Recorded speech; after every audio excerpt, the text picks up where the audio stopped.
From the University of Central Florida Center for Distributed Learning, I am Tom Cavanaugh. And I am Kelvin Thompson. And you are listening to Topcast, the teaching online podcast. Here we are again, Kelvin. Yeah, unless we had a time machine, and then it would be here we are for the first time. Yeah, well, we're working on that. We probably have some researchers over on campus exploring that, perhaps in the physics department. Theoretical. Yes. Theoretically. Some string theory, perhaps. That's right. Of some sort. That's right. Sheldon Cooper's, I think, back to string theory now on the Big Bang Theory. Depending upon when you're listening to this. That's right. Yeah. Or when you're traveling in time. Yeah, but at least in this dimension, you and I are sitting here in our favorite little room talking to each other. That's right. And the vast world of interested online learning professionals. Yes. You guys are vast. Vast. That's no reflection on anyone's weight. Way to go. You've offended everybody now. No. Sorry. No. Drink your coffee with nothing in it. Maybe we should just jump to the coffee. All right. Always. What's in the thermos today, Kelvin? All right. So first, here's you're in trouble when there's a preamble and a disclaimer. So first, allow me to comment that I did not go to barista school. So despite reading and watching online coffee-related content, I'm pretty much self-taught, so don't judge me. So I bring this up because first, I'm still not sure if I got today's coffee brewed just right, so that's not a reflection on the coffee, it's a reflection on me. And two, today's episode has something to do with gauging the expertise of instructional designers in a specific subdomain, specifically research. For instance, some IDs are experts in the area of research with formal credentials. Some are self-taught with varying levels of success, and others consider themselves novices when it comes to research. So my possible brewing missteps notwithstanding, today's coffee comes to us via our colleague Dr. Wendy Athens of Utah Valley University from Jack Mormon Coffee Company in Salt Lake City. It's a dark roasted Mexico Cuarenteno. What do you think of the coffee?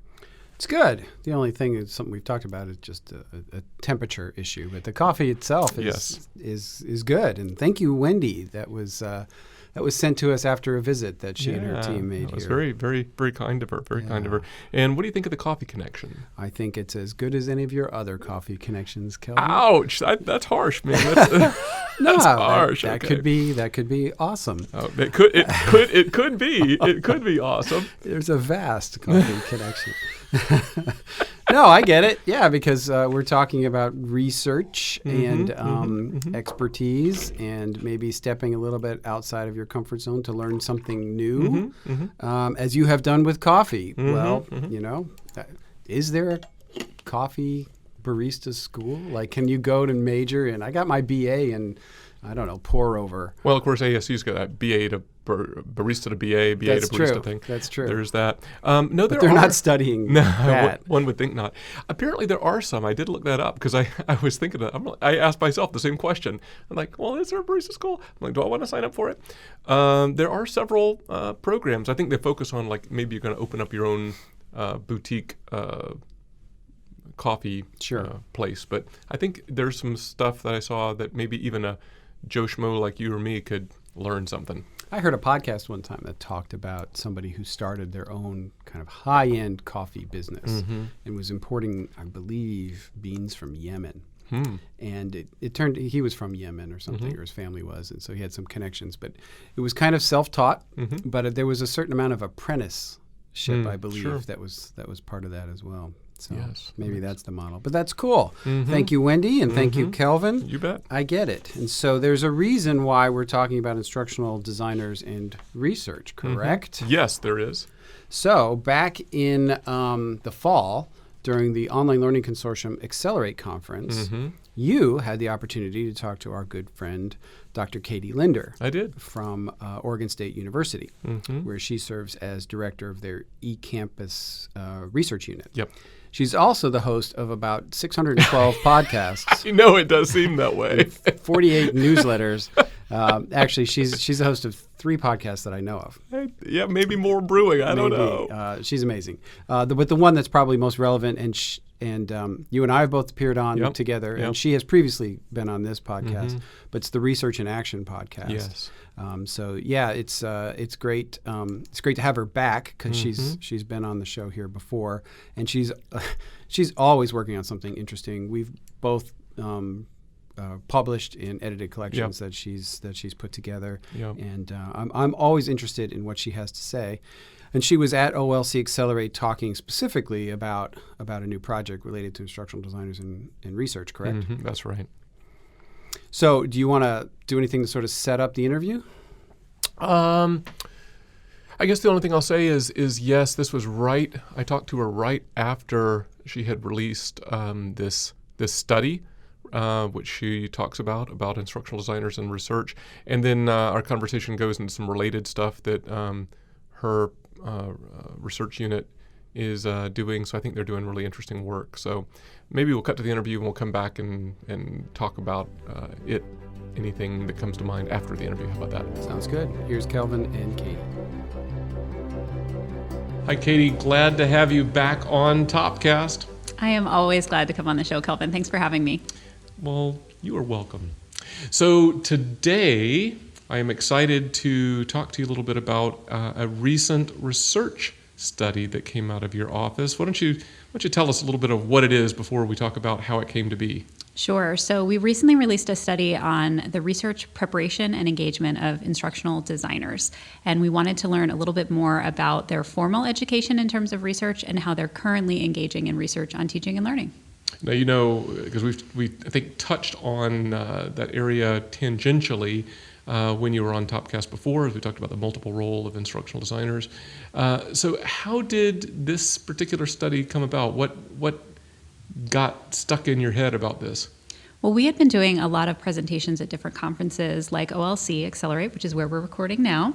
And we were doing presentations on research design, methodology around teaching and learning research. And we always had instructional designers in the audience, and they had incredibly thoughtful and intelligent questions. But it was kind of clear from our interactions with them that they maybe didn't have the training that they needed to do this work, and they were always following up to ask, where can I learn more about this? And it just got us kind of curious because we were thinking, and we continue to think, that instructional designers are playing such an important role in that in-between space between students and faculty, and they have so much they can offer in terms of research. And so we really wanted to dig in and learn a little bit more about what is it that they want to be doing in terms of research, and what are the kinds of things that they're hoping to grow into in their professional roles, but also how are they being prepared to do that if it is something that they want to pursue. Now, I'm barely containing myself asking you to hit some highlights from the study, but maybe it would be instructive for our listeners too to know a little bit about how you went about conducting this study. So who were the instructional designers that you studied in this research? Sure. So we ended up doing about 4 weeks of recruitment, and we asked for a bunch of organizations to help us to recruit, because now there are kind of these instructional designer subgroups with a bunch of places like UPSIA and ELI and OLC and all these different folks.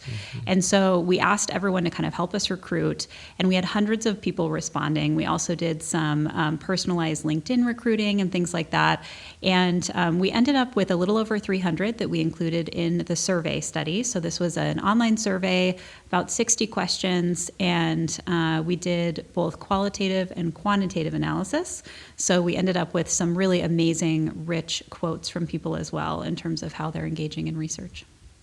So, big picture highlights. What are the big takeaways from this?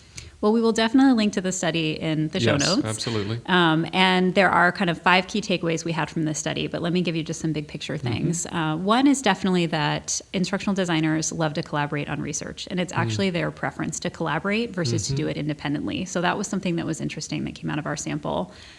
We also found that there are a range of barriers that instructional designers are running into, and some of those are things like institutional barriers. They may not have access to the data they need to conduct the research. They might struggle to get through IRB if they're not seen as someone who can be a PI. There were also issues around credibility and value and who they thought was kind of thinking that they were more credible in terms of their own work when they were conducting this research. They definitely felt more credible in the eyes of the broader academic community and also in terms of the faculty that they were collaborating with. So that was really interesting. But one of the key findings, I think, is just that instructional designers are definitely key players in this, and we should be thinking about them as possible researchers. Now, certainly not all of them want to be doing it, but a majority of the people in our study were interested. Yeah, I think that those are all interesting points for sure. And just to comment aesthetically, I like how you laid out your site with the download for the report. Made that very accessible, and I'm kind of a visual charts and graphs kind of a person, and I don't really read books. I've said before, I just read the back cover of books, right? So give me a high-level graphic, infographic, or chart, I'm happy. And you've got that, and a lot of words as well. But I was enticed to read the words as well, so that's good. It's working for you. Well, and that's good news for our marketing team that helps us with these website designs. For people who are hopefully not too intimidated, the study is about 80 pages, but that does include all the data tables and the instrument itself, and there is a nice executive summary in the front if you just want to read a couple of pages. Right. Which is very friendly for people like me. So can I ask you about that too, just at the risk of going down a trail for a second? So, that was a choice that you made to publish that on your site and make it so friendly, right? So accessible. So why that route versus going through a traditional journal publishing venue, that sort of thing? So that's a great question. This is actually the third research study that we've published through our site. We published a couple national studies last year as well.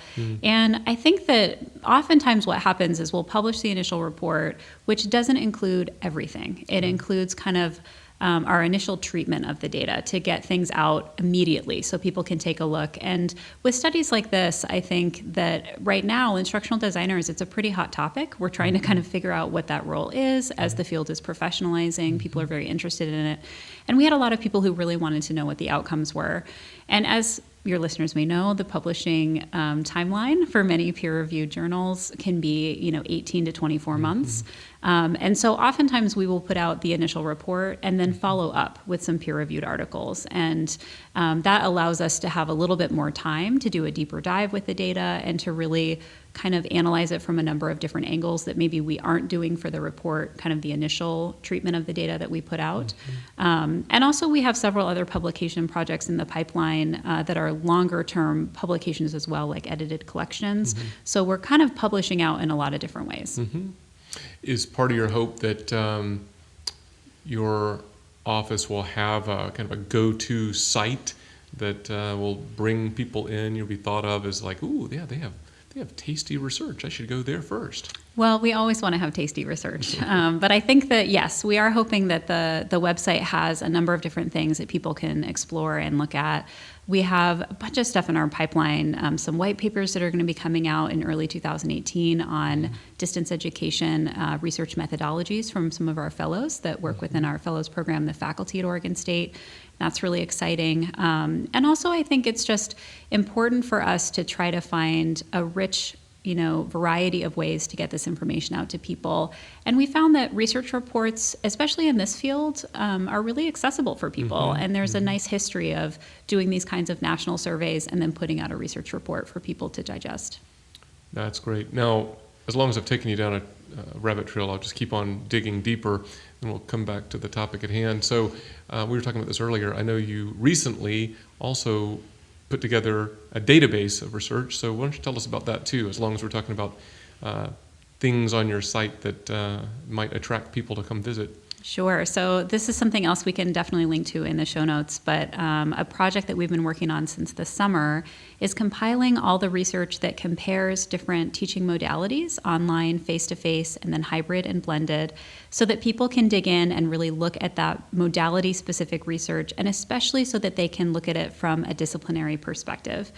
And the reason that we wanted to do this is we get questions from our faculty all the time saying, well, what about the research in my discipline? How do we know that online learning works? How do we know that the outcomes are equivalent to face-to-face?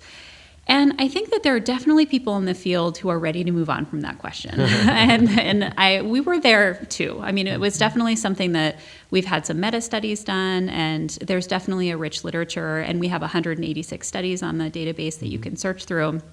But our faculty were still asking this question. And we just felt if our faculty aren't ready to move on, we won't be ready to move on either. We really wanted to provide a service for them. And so this database is open for anyone to take a look at. And you can, I think the most important functionality of it, and it's the only one we know about that has this functionality, is you can search by discipline. So if you want to know what are the efficacy studies that have happened in biology, you can look directly for that and find out what's going on in your field. No, that's great. I think that would be an interesting resource for folks who have those questions. I agree with you. I think the folks kind of core to our field, or, as you say, are ready to move on, but there are plenty of folks for whom this is still a new question, discipline-specific folks. We have colleagues that we've talked about who have come into professional practice through teaching in a discipline, and this, it's all new. Absolutely. And so those are honest questions. So that's good.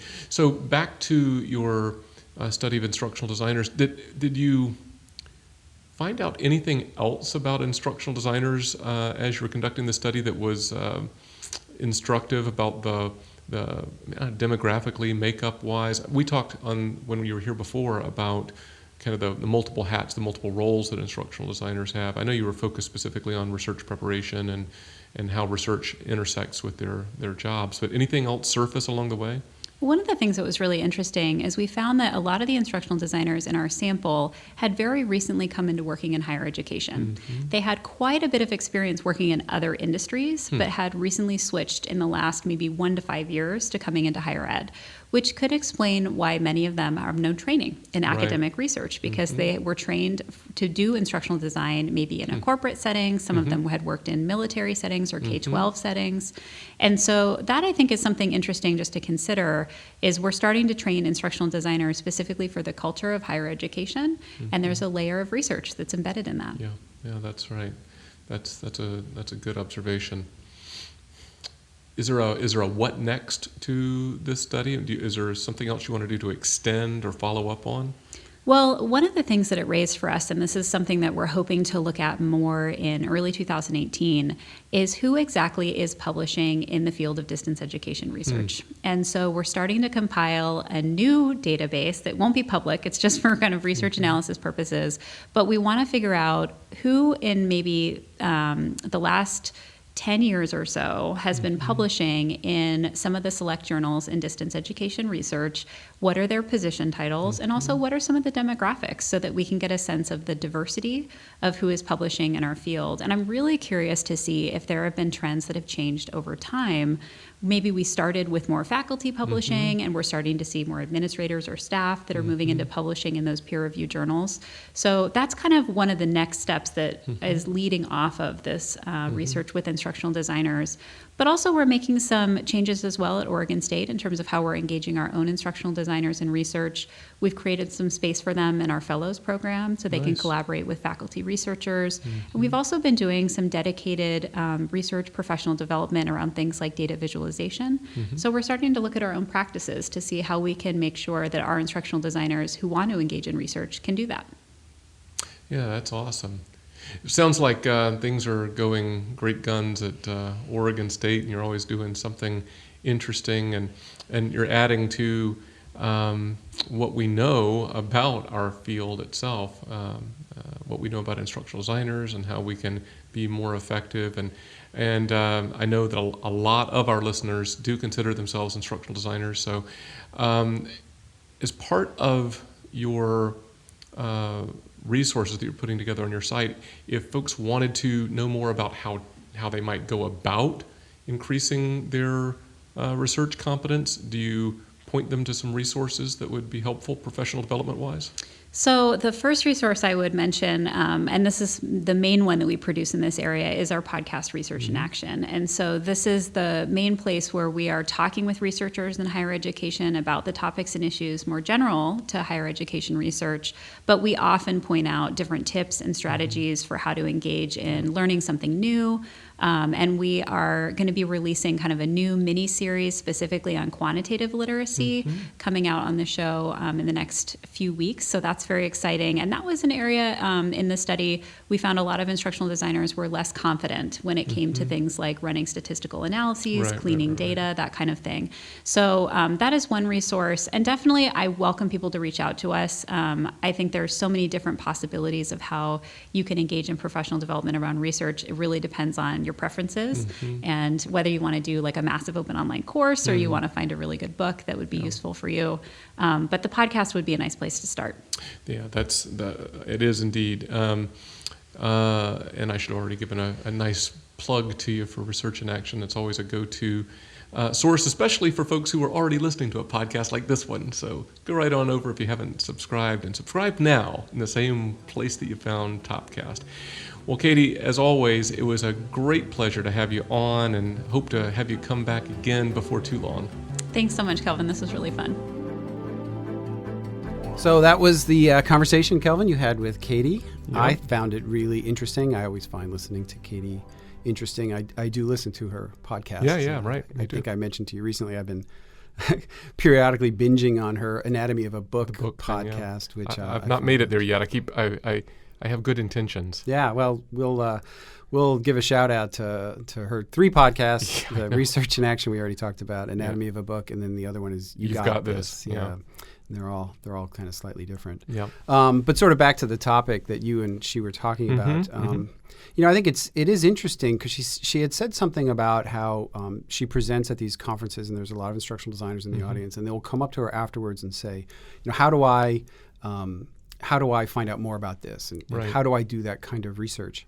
And I think it's so valuable to professionalizing the whole area of instructional design and online learning. I agree. And I was put in mind of something that you've been very involved with here, the Topper. Sorry, too many top things. Which is the Teaching Online Pedagogical Repository. If you don't know it, I encourage you to check it out. It's a really rich and deep resource of topr.online.ucf.edu. Thank you. Hopefully that URL will remain in perpetuity. We sure hope so. We hope so.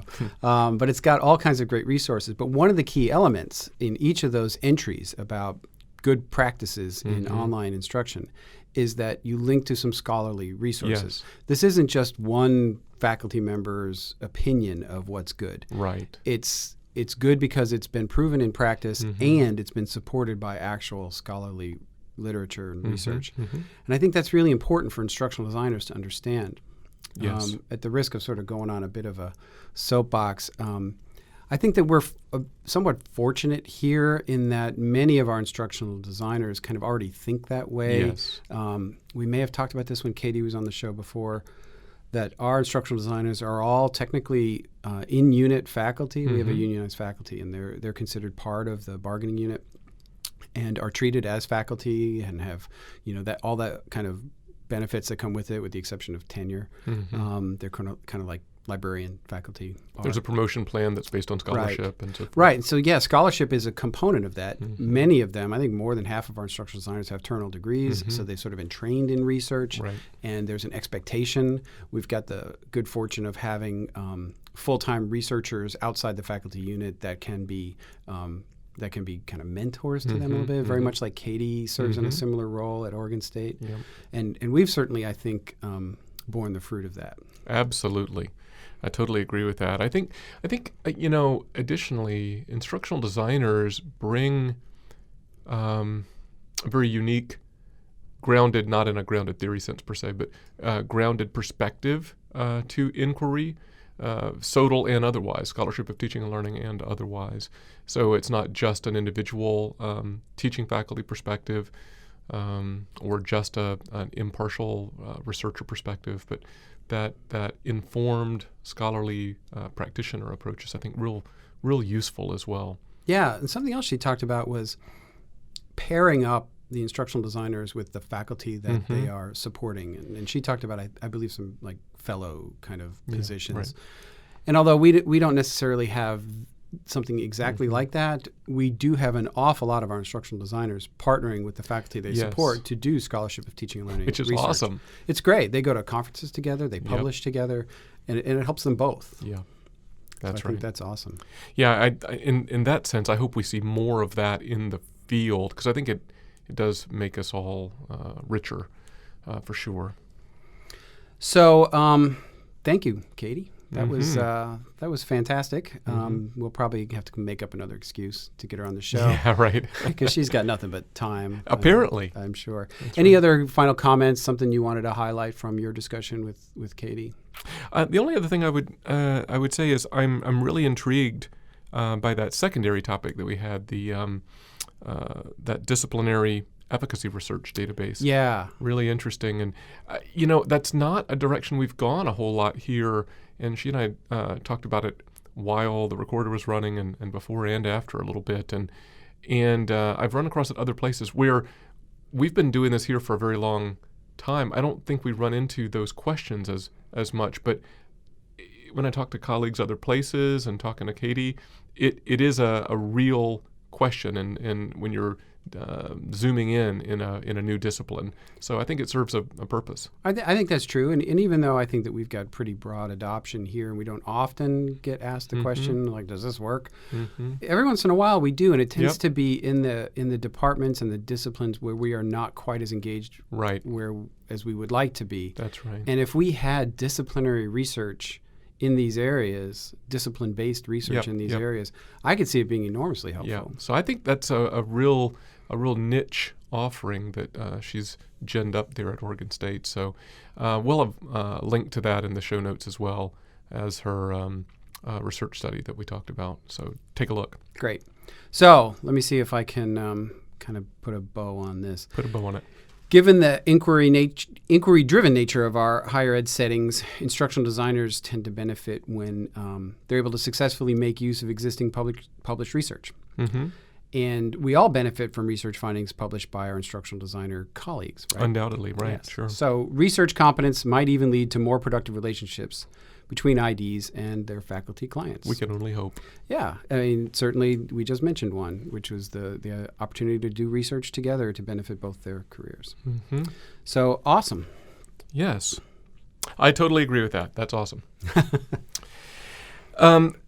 In the dwindling few seconds, Tom, it's been a while since we shamelessly quoted one of our listener testimonials from iTunes, or what they're calling these days Apple Podcasts. But just can't leave that app alone. I know. So maybe we'll do it today, right? So today's testimonial, Tom, comes from our colleague, Dr. Jill Leifstead of California State University Channel Islands, where Jill is Executive Director of Teaching and Learning Innovations and Senior Academic Technology Officer. Oh, and by the way, if you haven't listened to the Humanize Ed podcast that comes out of Jill's shop. So Jill says, "Thank you for the opportunity to listen to Topcast. Each episode is unique and engaging. You are addressing issues and topics relevant to all in higher education. The style of delivery is warm and enjoyable.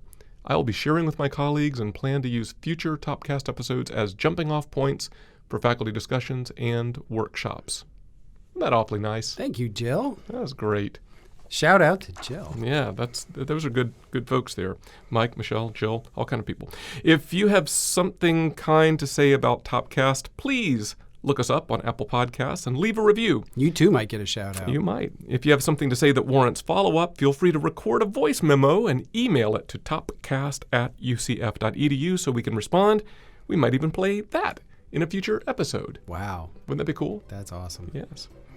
All right. So thank you for the nice words, Jill. And thank you again, Wendy, for the coffee. And thank you, Katie, for being on the show. Until next time, for Topcast, I'm Tom. I'm Kelvin. See ya.